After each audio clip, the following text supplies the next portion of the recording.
Saudara yang dimuliakan Allah Subhanahu wa taala, Allah Maha menunaikan janji. Allahumma rabb hadhihi ad-da'wati tammati was salatil qa'imah ati sayyidina Muhammadan al-wasilata wal fadilah was syaraf wa darajatal 'aliyatir rafi'ah wa ba'athullah maqama mahmudan lil wa'tah innaka la tukhliful.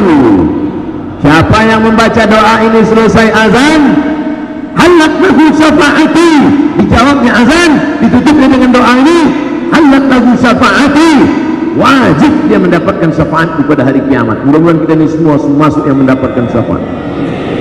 Allahumma rabb hadhihi ad-da'wati tammati was salatil qa'imah ati sayyidina Muhammadan al-wasilata wal fadilah was syarafa wa darajatal 'aliyatir rafi'ah wa ba'athullahu maqama mahmudan alladhi wa'adtah innaka la tukhliful mi'ad. Yang hafal, yang tak hafal apa yang kau baca tadi? Apa kau urus-urus aku? Terserah aku lah. Itu cara jawabnya baru ditanya-tanya orang. Saudara yang dimuliakan Allah Subhanahu wa taala, yang bisa 8 rakaat bagus, usolli sunnat tahajjud rakaatain lillahi taala. Allahu akbar. Ghairil maghdubi 'alaihim waladdallin. Amin. Bismillahirrahmanirrahim. Alif lam mim. Dzalikal kitabu la raiba fihi hudan lil muttaqin. Allahu akbar. Makmum istri di belakang, kok pendek kali bang?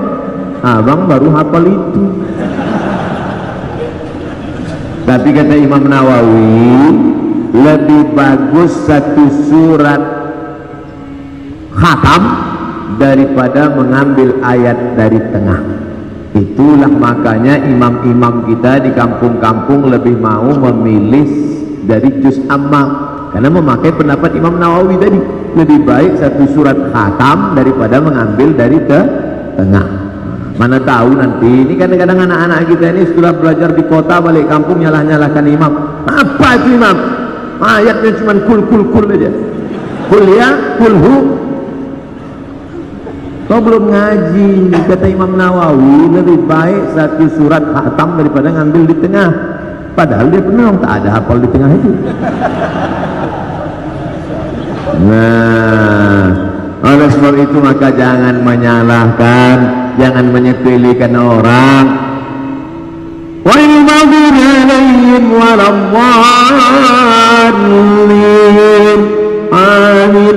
Bismillahirrahmanirrahim.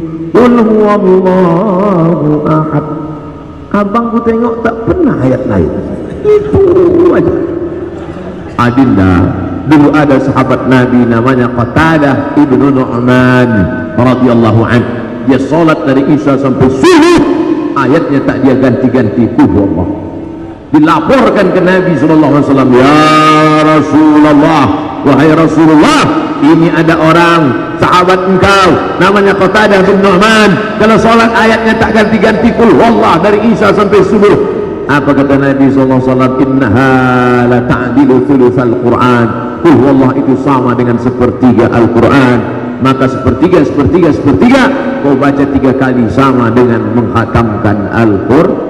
Sebenarnya abang banyak hafal ayat lain, tapi karena hadis inilah maka ayat ini tak sudah hilang. Begitu cara bapak membela. Oh, tapi ibu itu ada hadir pula, jadi tahulah dia udah. Mestinya pengajian ini kita buka hanya untuk laki-laki saja. Saudara yang dimuliakan Allah, intinya apa? Bisa ayat tengah bagus, bisa ayat pendek bagus. Faqra'u ma tayassara minal Qur'an. Bacalah apa yang mudah bagimu dari Al-Quran. Kebetulan ingat haji, wa atimmul hajja wal umrata lillah. Kebetulan ingat tentang zina, ya ayyuhalladzina amanu la taqrabuz zina. Kebetulan ingat tentang puasa, ya ayyuhalladzina amanu kutiba alaikumus shiyamu kama kutiba alal ladzina min qablikum la'allakum tattaqun.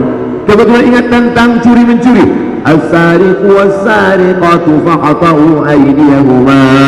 Pencuri laki-laki, pencuri uang, potonglah tangannya. Nah, jadi jelas. Kau kalau habis Fatihah apa yang kau ingat? Tak ada Pak Ustaz. Inna a'tayna. Baca lagi. Inna a'tayna kal-kautsar. Kami sudah memberikan kepada engkau nikmat yang besar. Dalam tafsir lain makna al-kautsar artinya telaga, sungai. Kalau kita minum di sungai telaga itu, kita tak akan haus untuk selamanya. Mudah-mudahan kita termasuk yang minum di tempat itu, di padang mahsyar tak haus. Wa allaw istaqamu 'ala tariqati, kalau mereka istiqamah dalam tariqat jalan yang benar ini, la asqainahum ma'an ghadaqa, kami akan berikan mereka minum dan mereka tak akan haus untuk selamanya. Sekarang minum haus, apalagi yang belum dapat air ini. Nengok air saya ini makin haus. La asqainahum ma'an ghadaqa, syaratnya istiqamah. Maka kata Nabi SAW, haud, waktu Nabi tegak di atas mimbarnya, ma baina baiti wa mimbari, antara rumahku dan mimbarku rawdatun min riyadil jannah, antara dinding rumah Nabi dengan mimbar Nabi 22 meter lebih kurang. Sana rumah Nabi, ini mimbar Nabi. Ma baina baiti, antara rumahku, wa mimbari, mimbarku, rawdatun min riyadil jannah, taman-taman surga, karpetnya warna hijau. Entah kebetulan hijau juga karpet di masjid itu, dindingnya pun hijau. Kenapa mesti hijau? Karena mata, kata Imam Al-Ghazali, kalau mau mata ini awet tahan lama, sering-seringlah menengok warna hijau. Masya Allah, di sini diamalkan sampai tenda pun hijau. Hijau, luar biasa. Sampai bersedekah pun pakai duit warna hijau. 20.000. Saudara yang dimuliakan Allah Subhanahu wa ta'ala. Lalu ketika Nabi naik ke atas mimbar, kata Nabi, aku melihat haud. Haud artinya telaga. Haud pakai bot. Haud, telaga. Kalian akan minum dari telaga itu. Yang minum dari telaga itu ikhwani. Sahabat bertanya, kamikah itu ya Rasulullah? Antum ashabi, kalian sahabat-sahabatku. Tapi nanti ada ikhwani. Siapa ikhwani itu ya Rasulullah?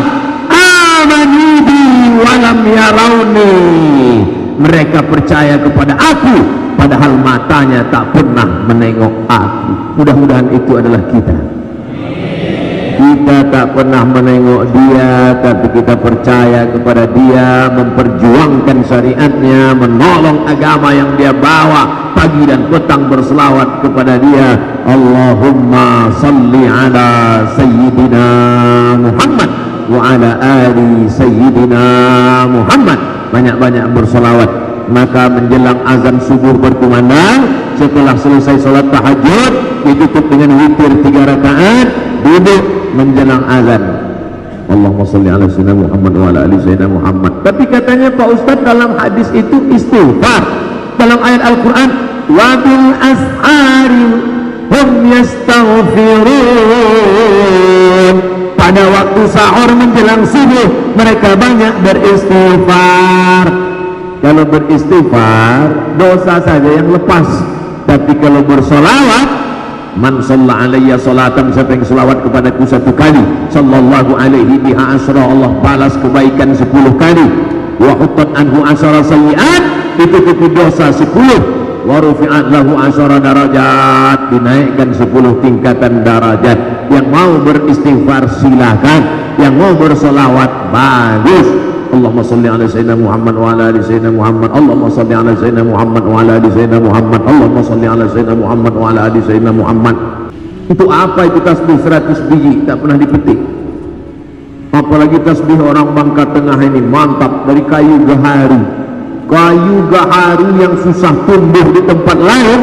Bahkan orang dari Jazirah Arab, dari Kuwait, dari Saudi Arabia mencari kayu gaharu, justru tumbuh rumah ripah loh jenawi, entayan zamrud katulistiwa, tongkat dan batu jadi tanaman.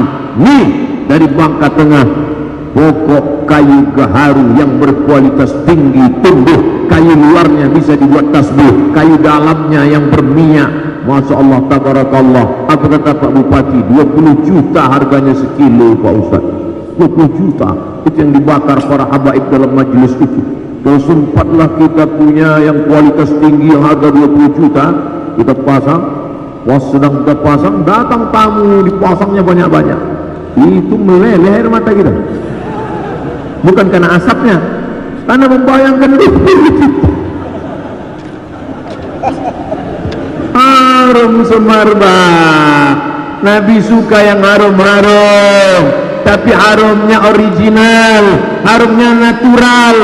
Sekarang dipasanglah harum-harum, di masjid dipasang, di tiang-tiang masjid dipasang. Setiap 5 menit sekali menyembur macam ular piton.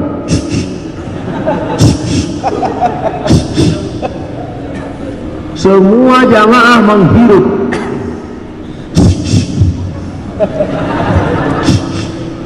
2 tahun, 5 tahun kena penyakit cancer. C-A-N-C-E-R, cancer. Orang kita payah bilang cancer. Kenapa? Kanker. Bahan kimia. Kimia. Sekarang semua pakai di masjid, ketiak, mulut. Kimia, bahan kimia masuk ke darah, masuk ke kulit.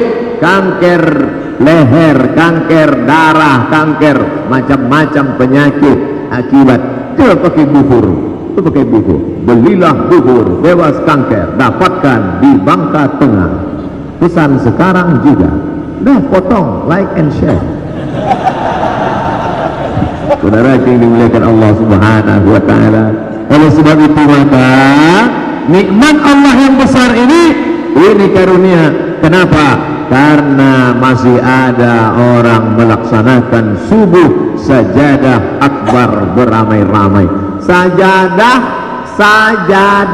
sujud, sajadah, sujud, sajadah tempat sujud, akbar besar. Berarti sajadahnya besar. Masuk saya ke masjid ini memang besar sajadah. Tengoklah besar itu imam, besar. Sajadah akbar, sajadah tempat sujud, walaupun secara nahu yang betul sajadah kubro, muannas, tapi salah-salah sikit ya nggak apa-apalah sekali-sekali. Saudara yang dimuliakan Allah Subhanahu wa taala, walau anna ahlal qura amanu, seandainya penduduk Bangka Tengah itu beriman, wattaqau, dan mereka bertakwa. Dua saja yang diminta Allah. Kalau penduduk Bangka Tengah itu beriman, bertakwa, dibalas Allah dua.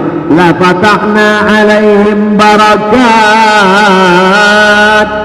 akan kami bukakan untuk orang Bangka Tengah itu barakat, barakah minas sama, dari langit, wal ard, dari bumi. Walakin kadzabu, tapi kalau mereka dustakan ayat kami, tak mereka ramaikan masjid, tak mau mereka mengaji, mereka tinggalkan majelis ilmu, mereka sia-siakan para habaib dan ulama. Akhadnahum, kami cabut, ikan-ikan kami cabut. Sekarang banyak yang dulu produksi ikan, dulu Pak Ustaz, itu tahun-tahun 70-an tempat produksi ikan. Sekarang cucu ikan pun tak ada lagi. Habis, kemana hilangnya? Tak tahu, ditelan bumi. Allah mencabut nikmat. Akhadnahum, kami cabut barakah. Gara-gara apa? Bima kanu yaksibun, karena perbuatan mereka. Maka Allah liyu'adzibahum wa anta fihim. Allah tak mungkin menurunkan azab selama Muhammad sallallahu alaihi wasallam masih ada di tengah kalian. Mana Muhammad sallallahu alaihi wasallam? Tak ada lagi di tengah kita, dia sudah meninggal. Tapi ternyata namanya tetap disebut. Bahkan di masjid kita ini bukan sekedar namanya disebut, namanya dituliskan di dinding, Muhammad. Setiap mata menengok itu berselawat Muhammad sallallahu alaihi wasallam. Sallallahu ala Muhammad marhaba, sallallahu alaihi wasallam marhaba, marhaba, marhaba. diambil dari 3 huruf rahaba, marhaba, rahaba, artinya tanah yang lapang. Mengapa kita menyebutkan marhaban ya Rasulullah, marhaban ya Nurul Aini, marhaban Jaddal Husaini, marhaban dada kami lapang menerima kedatangan engkau ya Rasulullah. Rasulullah tak datang, tapi cucu cicit keturunannya datang ke bumi ini. Rasulullah tak datang, tapi pewarisnya datang ke negeri ini. Siapa pewarisnya? Al-ulama warasatul anbiya, ulama pewaris para nabi. Kalaulah mereka tak datang ke pulau ini, bagaimana mungkin kita mengenal Allah? Bagaimana kita mungkin mengenal Rasulullah? Bagaimana mungkin kita tahu salat? Makanya anak-anak kita mesti kita wakafkan. Salah satu anak saya mesti menjadi ulama. Amin. Anak saya satu sudah jadi PNS Pak Ustaz, anak saya yang satu sudah jadi bisnismen Pak Ustaz, anak satu sudah jadi dokter spesialis Pak Ustaz, anak saya satu jadi polisi Pak Ustaz, anak saya satu jadi Satpol PP Pak Ustaz. Mana anakmu yang mengajak orang ke jalan Allah? Anak kau di mana? SMP. Anak kau di mana? SMA. Mantap. Yang itu mana? Fakultas Hukum. Keren. Ini mana? Pesantren. Mau makan apa? Ada orang ini asal disebut pesantren sekolah agama, yang ada di kepalanya makan. Makan itu letaknya di sini, sedangkan berpikir itu letaknya di sini. Kalau kepala kau sikit-sikit cerita makan, berarti otakmu dekat dengan lambung, berarti otak udang. Kalau sikit-sikit makan. La taqtulu auladakum, jangan kau bunuh anakmu khasyata imlaq, karena takut tak makan. Kau bunuh anakmu karena takut tak makan. Nahnu narzuquhum, kami yang memberi makan mereka. Anak-anakmu itu kami yang beri makan. Wa iyyakum, jangankan makan mereka, makan engkau pun kami juga yang memberi. Kalau tidak, kata Allah, nasi yang akan disuap pun tak masuk ke mulut. Sudah disiap musuh. Allah barik lana fima razaqtana wa qina adzabannar. Mati. Innama amruhu idza arada syai'an ayaqula lahu kun. Jangan takut menyekolahkan anak sekolah agama. Jangan takut menyekolahkan anak di pondok pesantren. Kuasa rezeki dari Allah Subhanahu wa taala, maka itu yang akan menolong di hadapan Allah nanti pada saat tak ada satupun yang bisa menolong illa kecuali nasrun minallah wa fathun qarib, pertolongan dari Allah dan kemenangan. Syarat dari kemenangan itu datang adalah mesti ada yang memakmurkan masjid, mesti ada yang menyampaikan hadis-hadis Nabi, mesti ada yang menyampaikan ayat-ayat Quran. Maka didiklah anak-anak kita di sekolah-sekolah agama, masukkan ke pondok pesantren. Siap memasukkan anak ke pondok pesantren?